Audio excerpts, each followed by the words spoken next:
Good afternoon. I want to thank everybody who joins us. My name is Olga Atamanova, and Ukraine Media Center Ukrinform continues its operation today. It's day 357 of the full-scale invasion of the Russian aggressor in our homeland, and I want to thank the representatives of all the mass media who tell the world the truth about our fight for freedom. And joining us right now in this studio is Natalia Sad, the spokeswoman of the Ukroboronprom state concern. Good afternoon, Miss Natalia, and our topic today is cooperation of the state enterprise with our international partners. We know that both Ukro and Ukroboronprom already reported about the joint collaboration, joint manufacturing of the 120mm mortar bombs production in collaboration with one of the NATO countries, and Miss Natalia will tell us about that in detail. Thank you. I'm happy to be here. It's our first public briefing during the full-scale invasion, and I thank you for coming because the subject of defense sector is one of the most important today. The reason I came here today is a very significant event for us, Ukroboronprom, and for the country as well, is the joint manufacturing of one of the most demanded types of ammunition, 120 mortar bombs, in one of the NATO countries. Why is it so significant? During the second part of the last year, we reported in front of the society that we entered into a number of international agreements with our partners, our allies, and now it's the time to report about those agreements, how they move forward, not only on paper, but in practical sense as well. And the first product, this mortar bomb, is the first product of cooperation with one of the alliance countries, which opens the curtain for what was signed with the ally and what should we expect for further on. We wouldn't end with this bomb, and we will show you more products which were manufactured in collaboration with our partner countries, and this process for us will be systemic because, as I already mentioned, during an extended period we were entering into agreements and making the road maps for such agreements, and now we are able to demonstrate how this cooperation looks in practice. As to the bomb, 120mm mortar bomb that we demonstrated in our official website, is the most demanded type of ammunition in our armed forces, one of the most demanded means to inflict damage on the enemy. The radius of damage is from 25 to 60 meters, with the shrapnel damaging the enemy personnel in radius of 120 meters. It's manufactured using the modern equipment of our partner countries.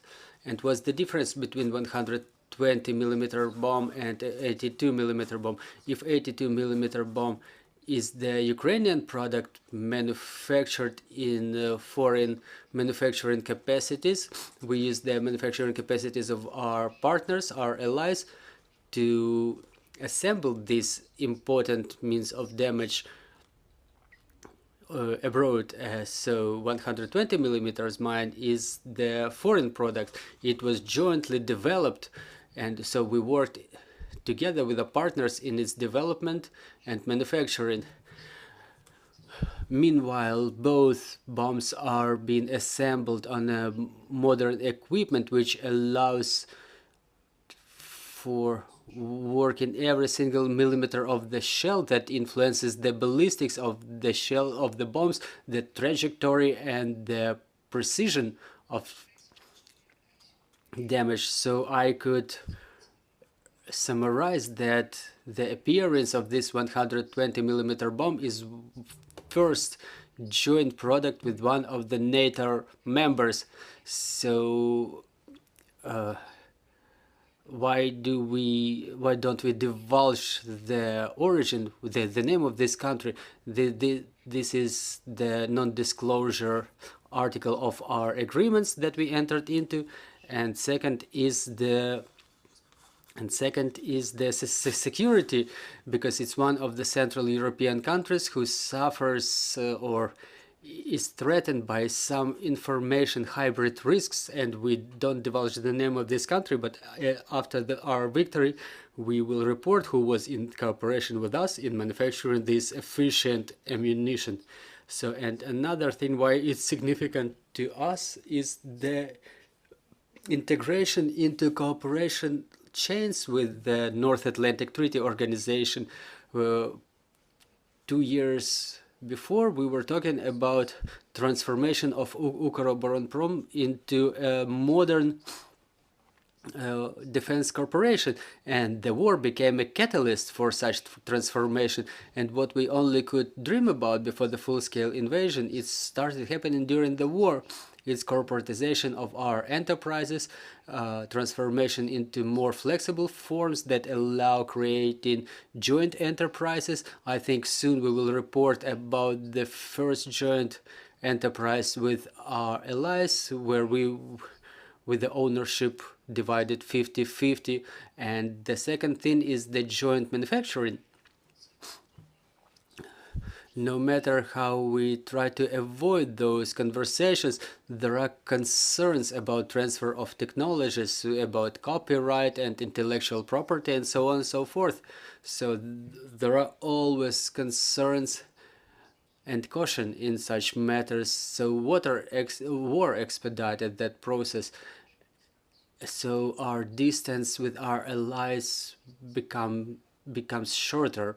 It's the gradual movement to cooperation with a number of partner countries who work exclusively today. So such cooperation, the appearance of this bomb is the work exclusively for the benefit of the armed forces of Ukraine. But as the war is over, I'm convinced that we will be talking about covering the needs of the armed forces of our allies. We will manufacture some products that will be adopted by our partners.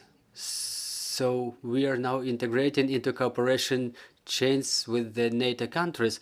Can we talk about the manufacturing of 120mm bomb in mass? And can we ask when our armed forces will receive it in the front lines?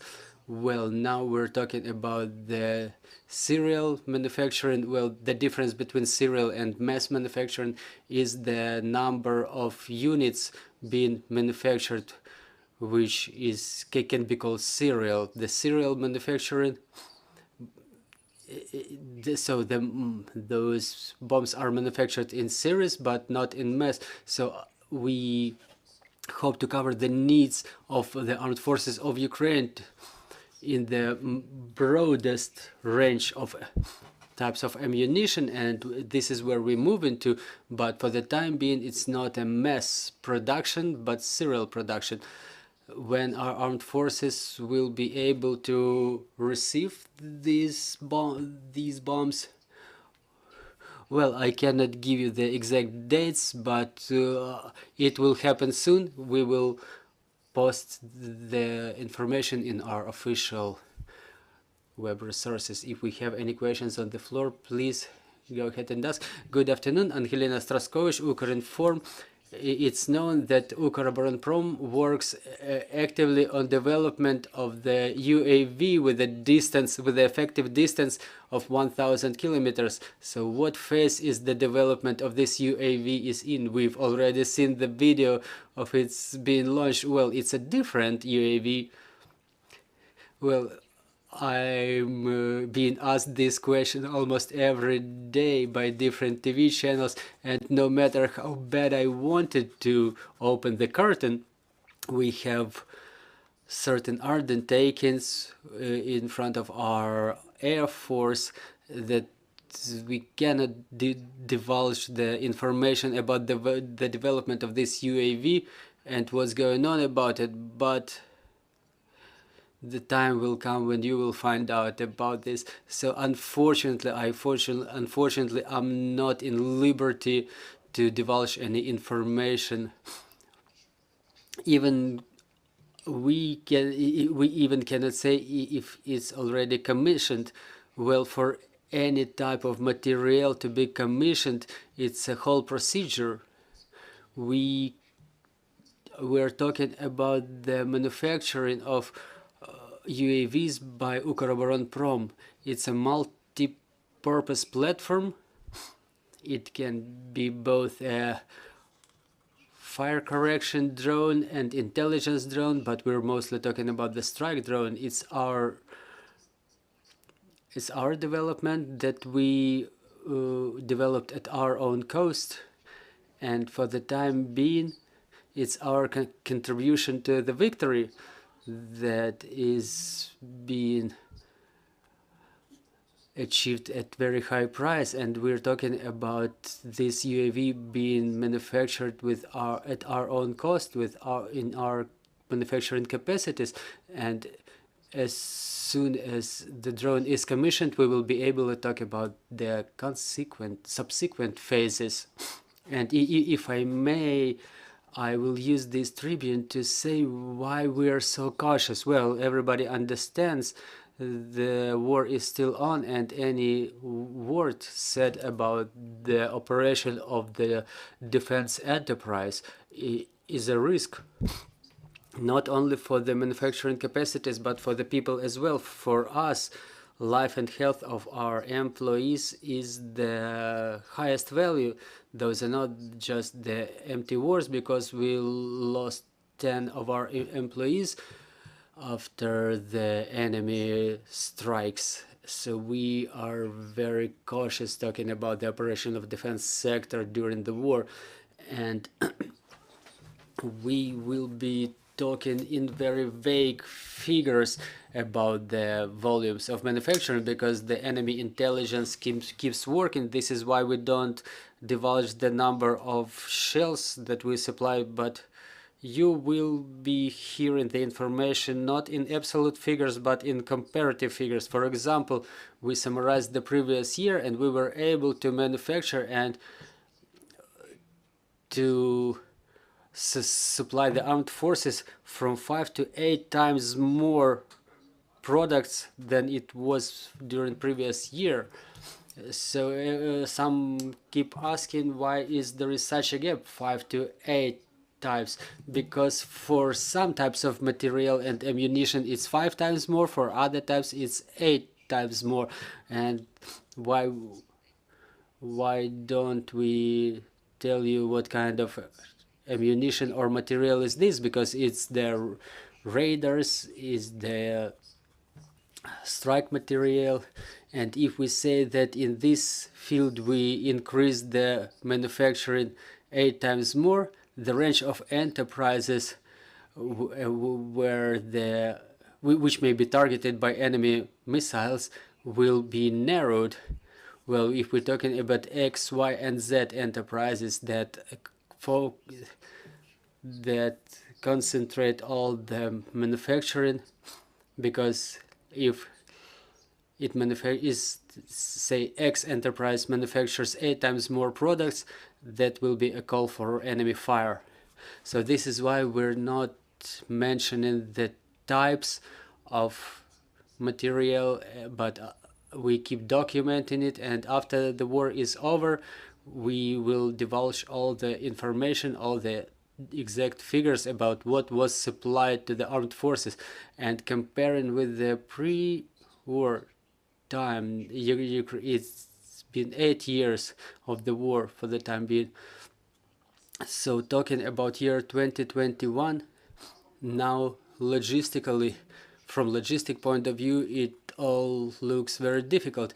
We had to disseminate our enterprises all across Ukraine, and for the case of 82mm bomb, we had to move the manufacturing capacities outside Ukraine, and it's all done for the security purposes. So what's logistics from the moment of assembly of a shell until its emergence as the final products? It takes more time now than it used to be, because you have to bring something to one location, so that then it's 100 kilometers to the when it's moved to another location, and then to the third, fourth, and fifth, and so on, for further assembly. And logistics is complicated these times. It's all money, it's all people, and we have to spend a lot more time to have one item of product emerge. And since we work 24/7, all those manufacturing platforms that we had to move, some manufacturing lines, they have clones in different locations. They operate according to the schedule that they picked by themselves, because 2 shifts of 12 hours or 3 shifts, 2 shifts of 12 hours and 3 shifts of 8 hours are being picked in order to catch up with logistics. And we cannot, unfortunately, manufacture everything in Ukraine. I mean, the parts, sometimes it has to be manufactured abroad, or it should be sourced abroad and then imported to Ukraine to achieve the final product. So those are the problems we're facing now. As to the manufacturing capacities that were relocated outside Ukraine, I cannot help but asking what were the challenges you were facing. We understand that it's a complicated process. How smooth is it, given that you manufacture some products in NATO countries? How do we, to what extent do we comply with their requirements for manufacturing? How similar are the processes? Well, I can say that Ukraine may, without exaggeration, manufacture everything from the point of view of military products. We can manufacture anything. I'll give you a very interesting example. Like, look how our enterprises, our manufacturing platforms repair the material. Some may keep asking, why are we talking mostly about the repair? When are we going to see the new material from the conveyor? But I want to let you think that the military production is way less complicated than repair. For example, how an APC or a tank is being assembled. It's kind of a like a children's toy. You just add the platform, you just add the turret to the platform, you add the navigation equipment, the caterpillars, dynamic protection. So you just add one element to another. You don't need anything else. But what is repair specifically for those types of material that we accept for repair during this last year of the full-scale invasion? I've seen it in every manufacturing capacity. There is a cemetery of tanks or APCs in each such manufacturing platform. Those are the sources for cannibalization. There is one fit unit of material, and for example, the specialists have to do the non-destructive testing of the integrity to make sure that the armor is fit for even being called armor. Every part should be disassembled all the way down, minor parts for the up to the wires. So we call it the military jewelers work when they have to inspect every single millimeter of armor, every single millimeter of those parts, to check the combat modules, navigation system. That's really the military jewelers' work, and when they go out of the repairing platforms fit for combat, I'm sure that our specialists, our engineers, can do absolutely anything. And getting back to your question, we're mostly focused on the requirements of the armed forces of Ukraine, and we're only interested in one thing: how can we do more? Time is passing, and we are all interested in the soonest victory possible.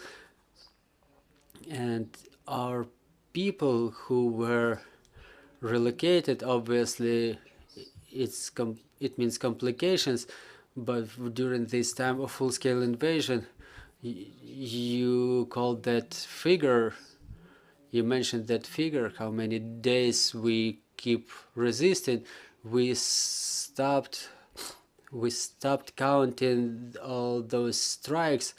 The fact that you don't hear them in the media doesn't mean that they're not happening. The artillery strikes and missile strikes on our manufacturing capacities are going on incessantly, but due to our communication rules, we don't report this information to you in order not to give correction plans for enemy intelligence.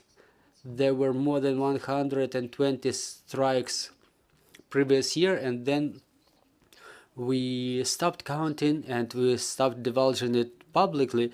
And the absence of such information in media doesn't mean that they're not going on. So some of the manufacturing capacities were destroyed to the ground. We cannot mention them now due to security reasons again, but they're lost forever. Those are the losses of Ukraine, and the specialists who were left without jobs, without work, we couldn't leave them behind. We couldn't leave them outside the defense sector. So we created resources. We have the internal labor market, which envisages relocation for such people to the platforms where they can be useful to their country and where they can feel safe. And there are some inconveniences, but everybody understands where they work and what they work for, why they ended up working there. And the main thing is the purpose, the goal. And the last question is probably about the repairs. Can you give us at least some, without numbers, but some relative information about how we cover the needs of the repair by ourselves, and do we use any help from the allied countries? We've shown even a video of how the repair is going on in the front lines. About 90-95% of all the repairs is going on right in the front line. Why so? Because not all of the vehicles are being heavily damaged, and it makes no sense to transport them to some manufacturing facility which has more opportunities for repair.